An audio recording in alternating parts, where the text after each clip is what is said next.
Vous êtes à Grasse, on dit que c'est la ville des parfums. C'est parce que sur Grasse, nous comptons aujourd'hui quand même une quarantaine d'usines.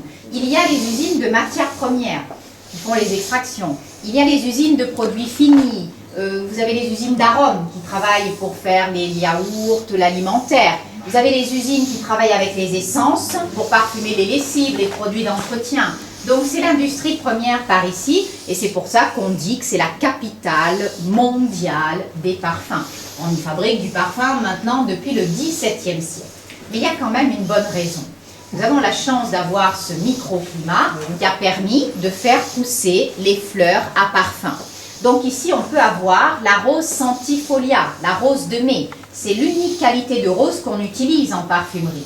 Le jasmin blanc en arbuste, parce qu'après il y a d'autres qualités.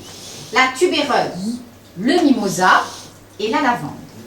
Bien sûr, on utilise d'autres fleurs. Aujourd'hui, on utilise des épices, des fruits, on utilise plein de choses. Mais ces 5 fleurs-là sont les bases, donc il y en a dans beaucoup de produits. C'est plus ancien, c'est le procédé de la distillation.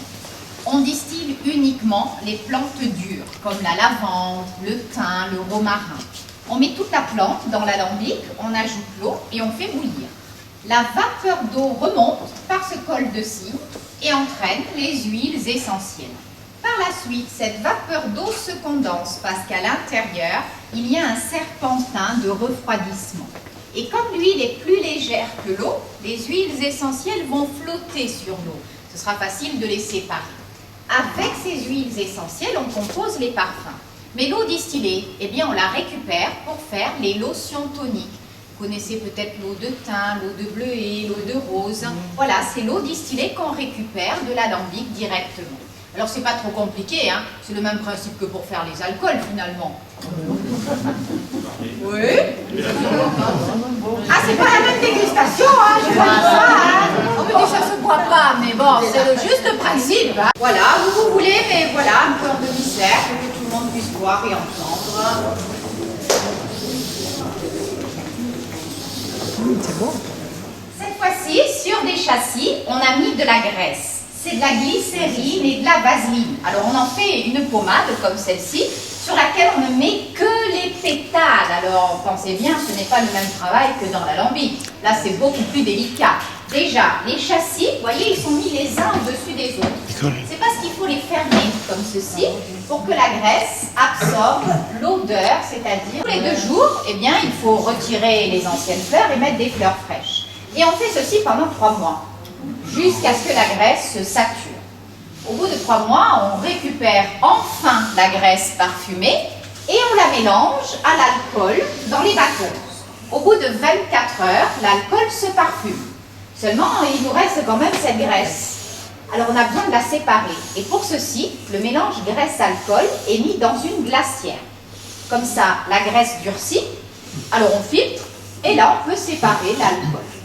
Avec la graisse, on fait les savons à base de glycérine et on parfume les bougies. Vous savez, les bougies qui enlèvent les odeurs de fumée, etc. Chez nous, rien n'est perdu. Hein, c'est comme dans le cochon, tout est bon. On a tout récupéré. On a tout récupéré parce que l'alcool parfumé, on va le mettre dans des évaporateurs pour que l'alcool s'évapore.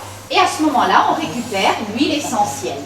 Alors pour faire le mélange, eh bien, ils suivent une formule, une recette. Et la formule, elle est écrite par le nez, par le parfumeur. Alors une fois qu'ils ont la formule entre les mains, eh bien avec, ils vont faire le produit fini. Et le produit fini, c'est l'eau de toilette, l'eau de parfum ou le parfum. Alors la différence, quand on fait de l'eau de toilette, on mélange 6% d'essence avec de l'alcool et de l'eau. C'est pour ça qu'on dit eau de toilette. Ce qui veut dire une eau parfumée qu'on met après la toilette. Voilà ce que ça veut dire.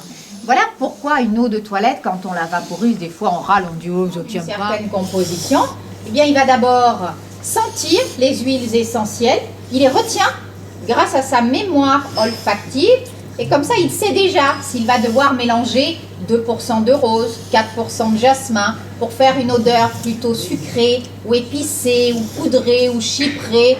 Alors c'est là qu'on voit que c'est un véritable artiste et que sans lui, malheureusement, on n'est pas grand-chose. D'accord ? Voilà. Alors, on va aller se parfumer un petit peu. Je ne vais pas tout vous faire essayer plein de choses. Mais toujours, attention, que quelques gouttes là. Mais normalement, il y a un petit peu. Voilà, alors, tout à fait. Alors, normalement, on l'avait aussi, on avait adapté un compte de gouttes. Oui, c'est ça. Mais maintenant, il nous faut mettre, il y a voir ces bouchons de sécurité. Il ne faut pas que les enfants voient. Et alors, c'est pas possible parce qu'il faut que ça soit bien fermé et c'est trop épais ce bouchon. Donc, bon, nous on a trouvé un autre système. On donne une petite pipette, en plus comme ça il y a une graduation. Vous voyez?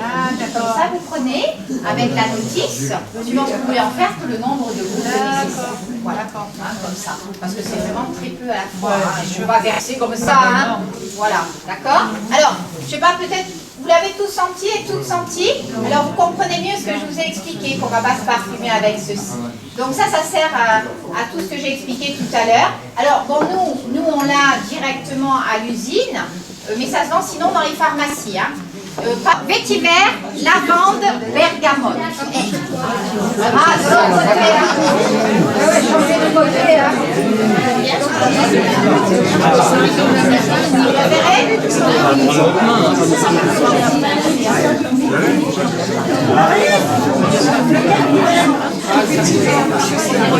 Chèvrefeuille, lilas, c'est très fin.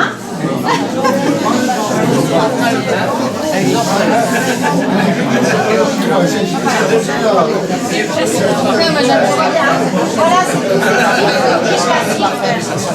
c'est tout. Alors, là, vous dites,